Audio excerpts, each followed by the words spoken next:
Fala, minha torcida do Mengão, tamo de volta aqui no nosso canal para trazer mais informações aí sobre essa final histórica do nosso Mengão contra o Palmeiras lá em Lima. Já está tomada pelos nossos torcedores rubro-negro. Vamos acompanhar aqui tudo que a mídia está repercutindo, tudo que a mídia está falando, trazer também provável escalação do nosso Mengão. Então já senta o dedo no like aí.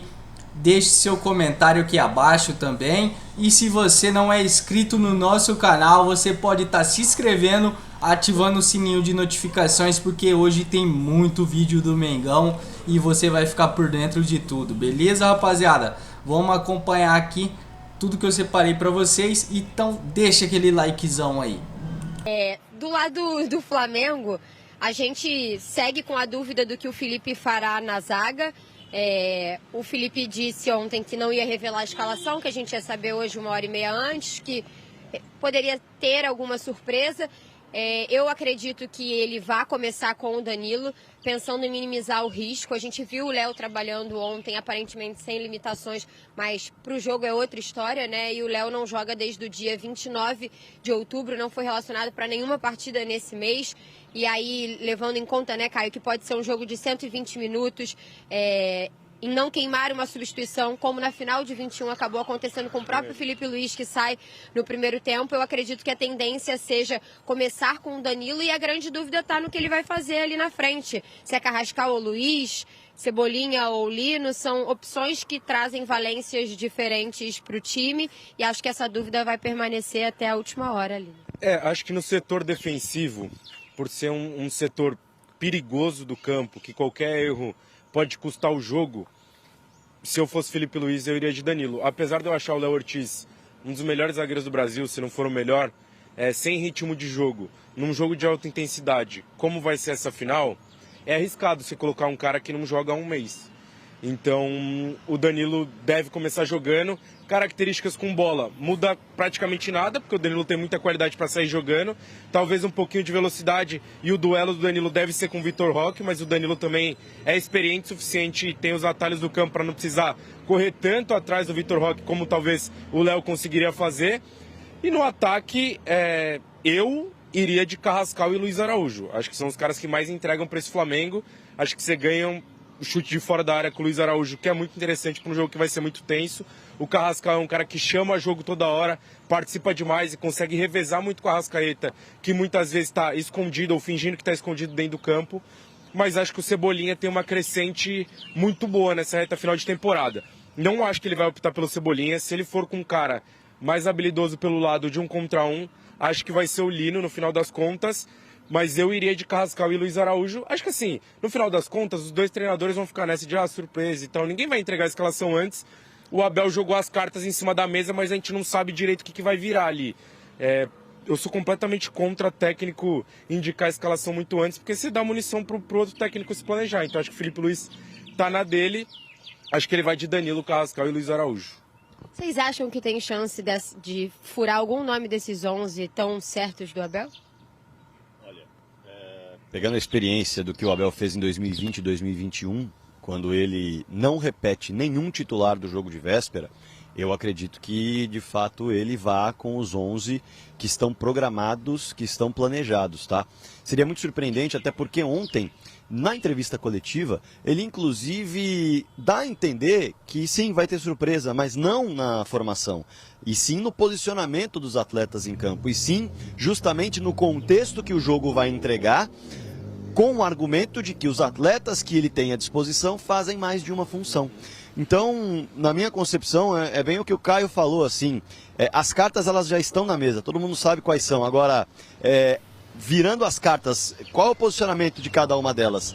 Tá aí o mistério na minha concepção, realmente entender qual contexto o Abel vai querer colocar no jogo inicialmente, qual contexto ele vai entender do que o Flamengo vai entregar e o que ele vai fazer com isso, capitão. A escalação do Abel, acho que vão ser os 11 mesmo, mas Para você fazer o argumento, então, eu vou trazer Carlos Miguel, Kelvin, Piquerez, Gustavo Gomes e Murilo, dupla de zaga, Bruno Fux e Andreas, dupla de volantes, Alan e Rafael Veiga, dupla de meias, Flaco e Vitor Roque, dupla de atacantes. Isso num 4-4-2 que nós estamos acostumados a ver. E aí, a formação, a tática do Palmeiras do Abel vai passar pelo Bruno Fux. Para mim é muito claro isso. A gente ou vai ver o Fux de 5, eu acho que o mais provável é a gente ver o Fux sem bola, de volante, com bola como zagueiro, entre os zagueiros para fazer a saída ou pelo lado direito. Só que contra a LDU, o Fux fez um papel muito interessante pelo lado direito, quase que como um lateral, para liberar um pouquinho mais o Kelvin. E aí o que a gente pode ver é o Alan talvez mudando de lado. Difícil, mas eu acho que pode acontecer. Aí seria uma grande surpresa. Então, aí seria a surpresa da escalação. O Alan protegendo o lado esquerdo, como ele já fez algumas vezes, inclusive em alguns momentos no Mundial, ele até, na Copa do Mundo de Clubes no meio do ano, ele até fez essa função. E emulando o Gustavo Scarpa de 2021. Exato, que foi algo que aconteceu com o Piquerez de terceiro zagueiro, foi exatamente a novidade que ele trouxe para a final. Mas eu acho que no final das contas não vai fugir muito do Fux na saída de bola, fazendo um dos zagueiros, já que o Abel traz um volante para fazer a saída, liberando um pouquinho os laterais, e aí acho que o Kelvin deve atacar por dentro para o Alan ter o corredor de beirada, e aí o Kelvin fazer quase que um meia ali do lado do Rafael Veiga, e uma outra possibilidade é ele segurar o Kelvin para o Alan fazer o corredor, o Fux fazer o volante na saída de bola, e aí o Andrés dar um passinho para frente. Eu acho que se ele tivesse confiança e um dos seus 2 5, seja Emiliano, seja Aníbal, eles iriam para campo. Mas os dois jogaram contra si mesmos. Nenhum dos dois merece a titularidade. Inclusive, o Aníbal Moreno é um perigo você ter ele em campo, porque a qualquer momento ele pode entregar rapadura, como foi na Copa do Brasil, como foi no jogo contra o Grêmio. E o Emiliano é um cara que não passa tanta confiança. O Abel se irritou muito com ele no jogo contra a LDU, que inclusive fez uma marcação individual ali no cara que fez os 2 gols. Então o Abel acho que opta por ter o Fux, um cara mais confiável, que tem mais qualidade com bola. Mas pela primeira vez a gente vai ver numa final ou num mata-mata um Palmeiras que eu acho que vai tentar, pelo menos um pouquinho, disputar a posse com o Flamengo. Vocês continuam aqui com a gente, de repente se pintar algum torcedor aí do Flamengo ou do Palmeiras, que eu já vi que já passaram, inclusive um de cada, né? Um do Palmeiras e um do Flamengo também, passaram já um tempinho. Se pintar alguém aí, você chama essa galera aí que eu quero ouvir também. Você vai chamar? Não, vai lá. Não, que aproveitando isso que o Caio falou, e a Monique e o Fragoso estavam falando lá, é claro que é um jogo de xadrez, né? É um jogo muito tático dos dois treinadores, né? O que puxa pra cá, o que puxa pra lá e tal. Mas o Felipe ontem na coletiva, ele falou uma frase que eu acho que ela é primordial para jogos como o de hoje, assim, para finais. O jogo é dos jogadores. É claro que a tática, ela é muito importante, a tática, ela é muito definitiva, mas tem muito de um componente mental pro jogo de hoje, cara. Tem muito do cara que vai se sentir confortável para a final, tem muito do cara que vai se sentir desconfortável. A gente falou das mudanças de 2021, do que o Palmeiras fez e etc. E foi muito acertado, saiu o gol no início. Em cima desse emocional, você acha que quem tá com mais pressão? Tá, vou dividir. Mas então eu acho que para 2021 o início foi muito importante, saiu o gol ali, mas no final, a final é decidida num erro grotesco, né? A final é decidida num momento de um erro específico que entrega, o que mostra que o jogo é dos jogadores. Para esse contexto de hoje, eu acho que os dois carregam 2 pressões diferentes.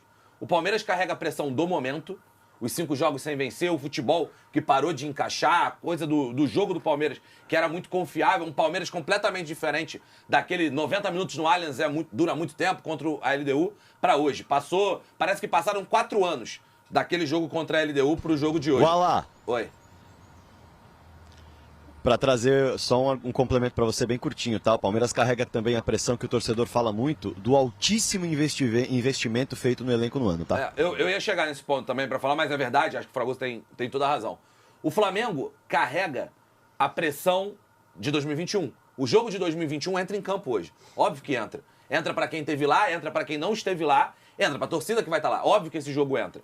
E os dois carregam a pressão da grande final. Da glória eterna, basicamente, já usando o slogan da Libertadores, que é o embate da última década. O Flamengo investiu muito dinheiro, acho que também foi o ano que o Flamengo mais investiu dinheiro desse processo como um todo. O Palmeiras, com certeza, foi o ano que mais investiu dinheiro. Nos últimos anos no futebol mundial, os dois, é sempre isso. A verdade, meu irmão, é que é um jogo... Ó, tem um Palmeirense aí atrás, hein? Eu tô vendo 2. Se tivesse um batimento cardíaco em cada jogador, estaria muito alto para todo mundo. Eu falei que é um palmeirense, né? Sim, parecia o César Maluco, mas não é.